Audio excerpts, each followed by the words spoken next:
Well, it's the end of yet another week, and here on this channel that means one thing and one thing only. Every weekend I post an episode of this series we do called Your Take Not Mine, where I turn to you, the viewers, to give me your hottest NBA takes of the week based on what's been going on at the time, and I then choose my favorite submissions and discuss them in a video. This week has definitely been pretty eventful, and there's a lot to talk about as a result, so here we are. In order to submit your takes, I make a community post either on the day of or the day before the video, similar to the one that you see on your screen now. So if you want to be featured in a future episode, be sure to stay on the lookout for that. Before we start though, it turns out about 67% of you watching right now aren't even subscribed to the channel, so please, if you enjoy the content, consider hitting the subscribe button, as not only does it help out a ton, but I would also very much appreciate it. Now with that being said, let's begin.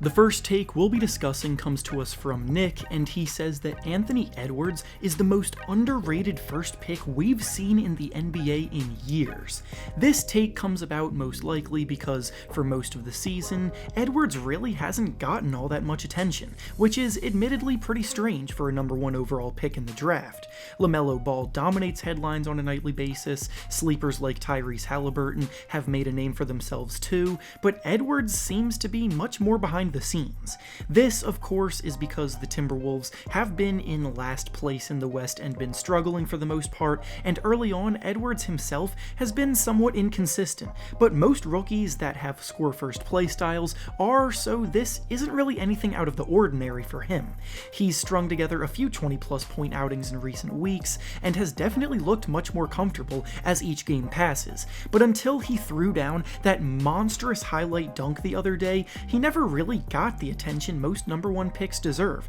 so in that sense I agree with the premise of this original take, but I do think there was another top pick recently that fell into this same category, with it being DeAndre Ayton of the Phoenix Suns. Ayton happened to be in the same class as Luka Doncic, Trae Young, and others, so his rookie year, despite being the top pick, also fell under the radar, which is the same thing that's happening to Edwards this year, so while it is unusual, it has happened recently to another guy in a similar situation.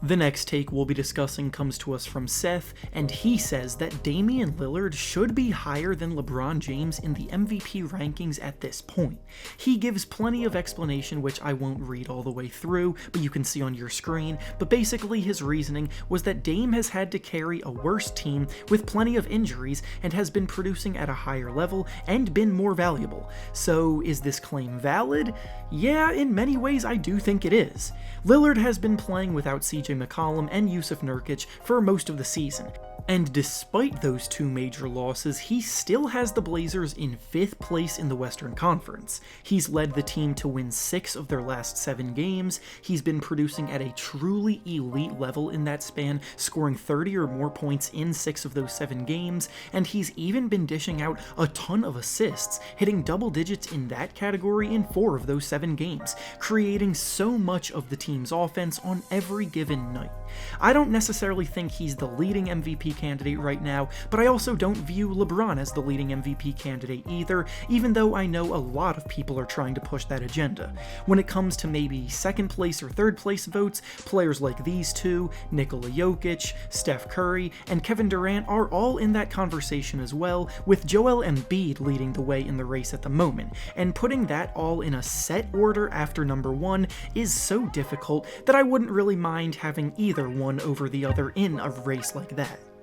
The next take we'll be discussing comes to us from Brian, and he says that the Lakers without a healthy Anthony Davis are a 1st or 2nd round exit team that doesn't have a chance to contend for the NBA Finals. When you hear a take like this, it definitely does seem like a pretty hot take because of how much they seem to be writing off a team led by LeBron James that just won the championship, despite how he's always proven to be able to lead teams far in the postseason. But the more I think about it, the less I seem seem to disagree with the premise. It's not really that hot of a take to say that if a team loses their second best player, especially one as productive and impactful as Anthony Davis is, then they'll become worse. And as we're seeing recently with how the Lakers are playing without Davis in the lineup, they just don't look like that dominant of a team. This isn't an indictment on LeBron at all, but it's just a simple fact that the Lakers need their team to be healthy to be able to defend their championship, because their depth isn't enough to make up for a Defensive Player of the Year candidate who is also as versatile on offense as Anthony Davis is.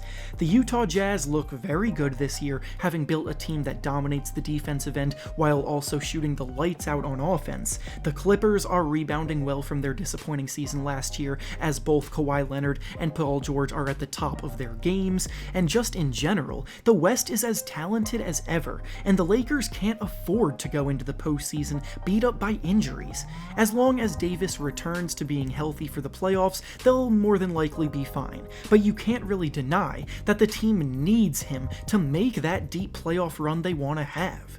The next take we'll be discussing comes to us from Griffin, and he says that DeMarcus Cousins needs to go to the Raptors to get a bigger role on a team. So Cousins is getting released by the Houston Rockets because the team's season has gone south very quickly and they want to focus more on developing their young players. So they're granting Cousins an opportunity to go elsewhere to play more. After being released, he'll definitely have quite a few options on the open market, and Griffin is definitely onto something by bringing up the Raptors as an ideal fit. The Raptors haven't been as good as many thought they would be this year, although they have been playing much better lately, but their big men depth has been one of their biggest weaknesses. Besides Chris Boucher breaking out, Aaron Baines has struggled, and they don't really have many other options outside of those two. Cousins can still space the floor, his strength can be utilized down low, and while he's definitely not the quickest or best defender out there like he may have been at one point at the peak of his game,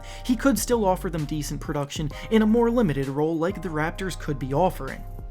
And finally, the last take we'll be discussing comes to us from Samuel, and he says that Pascal Siakam is becoming one of the most underrated players after seeming to be one of the most overrated players at the start of the season. This situation is pretty interesting, because when he struggled to start the year out, people were getting on his case hard, and he was absolutely labeled as overrated for it. But over his last 13 games, he's been playing much more like the player we saw last year, as he's putting up in that span 23 points and about 7 rebounds per game. His efficiency has improved a ton, and his confidence is returning to him, and yet after people were so quick to write him off, nobody seems to want to acknowledge this improvement. Sure, he may not be as good as we thought he could be, but he's also definitely not as bad as people made him out to be either, and in that sense, he is now underrated.